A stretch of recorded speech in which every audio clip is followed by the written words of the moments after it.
அனைவருக்கும் வணக்கம். மகர ராசிக்காரர்கள் இந்த நாளை குறித்து வைத்துக் கொள்ளுங்கள். ஆகஸ்ட் 1ஆம் தேதிக்கு பிறகு இவை நடந்தே தீரும் என்று சொல்லக்கூடிய வகையில் மகர ராசிக்காரர்களுக்கு 4 மற்றும் 11ஆம் இடத்தின் அதிபதியாக இருக்கக்கூடிய செவ்வாய் ராசியின் உச்ச அதிபதியாகவும் ராசியின் ராஜ யோகாதிபதியாகவும் இருக்கிறார். அவர் இவ்வளவு நாட்கள் அஷ்டமஸ்தானம் என்று சொல்லக்கூடிய 8ஆம் இடத்தில் வலம் வந்த சூழலில் தற்போது அஷ்டமஸ்தானத்தை விட்டு விலகி 9ஆம் இடமான பாக்கியஸ்தானத்தில் நுழைந்திருக்கிறார். எனவே உறுதியாகவே மகர ராசிக்காரர்களுக்கு நன்மையும் வளர்ச்சியும் முன்னேற்றமும் நிறைவாக கிடைக்கக்கூடிய வகையில் அடுத்தடுத்து பல நல்ல வாய்ப்புகளும் சந்தர்ப்பங்களும் நிச்சயம் சிறப்பாக அமைவதால் நீங்கள் எதிர்பார்க்கக்கூடிய பொருளாதார ரீதியான வளர்ச்சியும் முன்னேற்றமும் இந்த வேளையில் நிறைவாக உங்களை தேடி வரப்போகிறது. அதோடு மட்டுமல்லாது எதிர்பார்த்து காத்து கொண்டிருக்கக்கூடிய ஊதிய உயர்வு, பதவி உயர்வு போன்ற பல நல்ல சலுகைகளும் இந்த தருணத்தில் பெரிய அளவில் சிக்கல் சிரமமின்றி எளிதில் மகர ராசிக்காரர்கள் ஆகிய உங்களை தேடி வருவதற்கான முதன்மையான யோகத்தை உருவாக்கி கொடுக்கிறது. இது மட்டுமல்லாது பொதுவாகவே மங்களக்காரகன், பூமிக்காரகன், சகோதரக்காரகன், உத்வேகக்காரகன் என்று அழைக்கக்கூடிய செவ்வாய் மிகவும் வலுவாக அஷ்டமத்தை விட்டு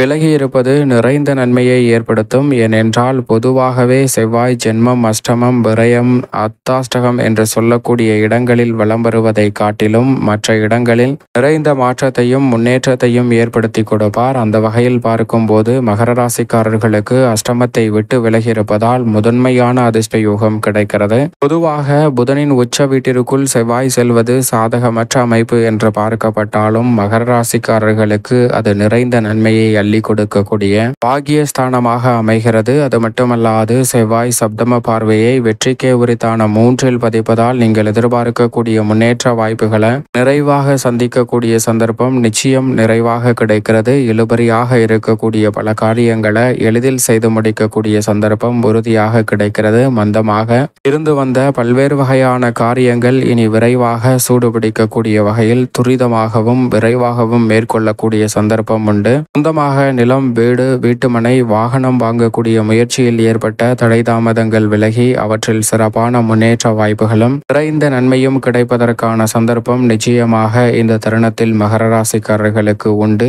எண்ணங்கள் அனைத்தும் நிறைவேறக்கூடிய வகையில் பல மாற்றங்களை நன்மை நிறைந்தவையாகவும் வளர்ச்சி நிறைந்தவையாகவும் மாற்றிக் கொடுக்கிறார். எனவே சரியாக மகர ராசிக்காரர்கள் பயன்படுத்திக் கொள்ளுங்கள். அதோடு மட்டுமல்லாது தொழில், வியாபாரம், உத்தியோகம் சார்ந்த பணிகளில் எதிர்பார்த்து காத்து கொண்டிருக்கக்கூடிய சலுகைகள் உங்களை தேடி வரும். நீங்கள் நினைத்தபடியே எதிர்கால நலனை சிறப்பாக மாற்றிக்கொள்ளக்கூடிய முயற்சியில் ஈடுபடும் போது அவை இரட்டிப்பு நன்மை என்று சொல்லக்கூடிய வகையில் உறுதியாகவே அஷ்டமத்தை விட்டு விலகுவதால் நிறைந்த மாற்றத்தை ஏற்படுத்தி கொடுக்கிறது. இந்த வேளையில் மகர ராசிக்காரர்கள் தனித்து செயல்படுவதை காட்டிலும் கூட்டு முயற்சியாக ஈடுபடும் போது மிக சிறப்பான முன்னேற்ற வாய்ப்புகள் தடை தாமதம் இல்லாமல் உறுதியாகவே உங்களை தேடி வரும். ஏனென்றால் தனித்து செயல்படுவதை காட்டிலும் மகர ராசிக்காரர்களுக்கு கூட்டு முயற்சியாக ஈடுபடும் போது நிறைந்த நன்மையும் பொருளாதார ரீதியான உயர்வும் எளிதில் கிடைக்கும் என்பதை திட்டவட்டமாக செவ்வாய் உறுதிப்படுத்துகிறார். மேலும் இந்த தருணத்தை சாதகமாக மாற்றிக்கொள்ள நிச்சயமாக இந்த வேளையில் மகர ராசிக்காரர்கள் வாரத்தில் செவ்வாய்க்கிழமை விரதமிருந்து அருகாமையில் உள்ள